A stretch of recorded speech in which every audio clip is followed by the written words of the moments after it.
ആ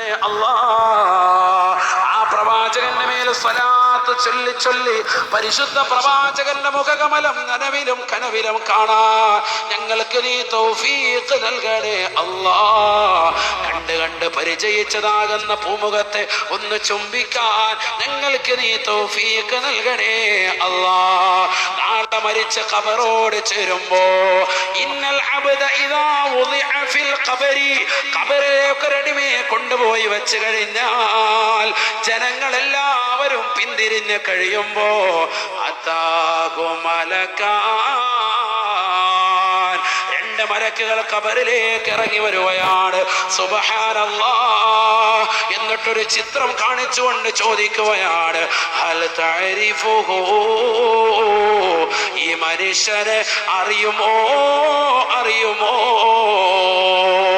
മോമിനായ മനുഷ്യൻ, നമസ്കാരങ്ങൾ ചിട്ടവെച്ച മോമിൻ, ഇബാദത്തുകൾ ചിട്ടവെച്ച മോമിൻ, വഅദിലൂടെ പരിവർത്തനം ഉണ്ടാക്കിയ മോമിൻ, ജീവിതത്തിൽ 5 വഖത്ത് നമസ്കാരങ്ങൾ ഇനിയുള്ള ജീവിതത്തിൽ മുടങ്ങൂല എന്ന് ഇൻഷാ അല്ലാഹ് പറഞ്ഞുകൊണ്ട് ഭീമാ ഉമ്മയുടെ പരിസരത്ത് വെച്ചുകൊണ്ട് വെള്ളിയാഴ്ച രാവിൽ റബീഉൽ അവ്വലിന്റെ മാസത്തിൽ ശപഥം ചെയ്തുകൊണ്ട് നിലകൊണ്ടതായ മോമിൻ, അവൻ നമസ്കരിച്ചവനാണ്, നോമ്പ് പിടിച്ചവനാണ്, സക്കാത്ത് കൊടുത്തവനാണ്, ഹജ്ജിന് സൗഭാഗ്യം കിട്ടിയവനാണ്, പാപങ്ങളുടെ കണ്ണീരപ്പിയവനാണ്, നിരാലംബരക്കവലംബമായവനാണ്.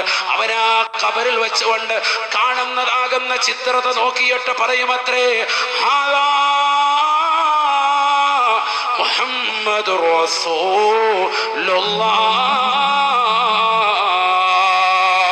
ഇതെന്റെ ഹബീബാണ്, ഇതെന്റെ ഹബീബാണ്, ഇതെന്റെ അനുരാഗമാണ്. മുഹമ്മദ് കി सीना, मोहम्मद की सीरत सुने और सुनाए ये जीह चाहते. ഹബീബായ നബി തങ്ങളുടെ കഥ പറയാനാണ് എൻ്റെ ഹൃദയം വല്ലാതെ തുടിക്കുന്നത്. കാരണം ആ പ്രവാചകർ ഒരു സാധാരണ മനുഷ്യനായിരുന്നില്ല, അസാധാരണ വ്യക്തിപ്രഭാവത്തിന്റെ ഉടമയാണ്. അനുരാഗത്തിന്റെ അലമാലകൾ കൊണ്ട് ആലിംഗനം ചെയ്ത് ചുടുചുംബനം കൊടുത്ത് കെട്ടിപ്പിടിക്കേണ്ട ഒരേ ഒരു നേതാവ്, പരിശുദ്ധ ഖുബ്ബേ ഖദറാഇന്റെ ചുവട്ടിൽ ചുംബനം വെച്ചുറങ്ങുന്ന ഹബീബ് മുഹമ്മദ് മുസ്തഫ, മദ്ഹറുൽ അത്മായ ഹബീബ് മുഹമ്മദ് മുസ്തഫ, സാദിഖുൽ മസ്തൂഖായ ഹബീബ് മുഹമ്മദ് മുസ്തഫ, ശഫീഉൽ മുദ്നിബീനായ ഹബീബ് മുഹമ്മദ് മുസ്തഫ സല്ലല്ലാഹു അലൈഹി വസല്ലമ തങ്ങൾ മാത്രമാണ്.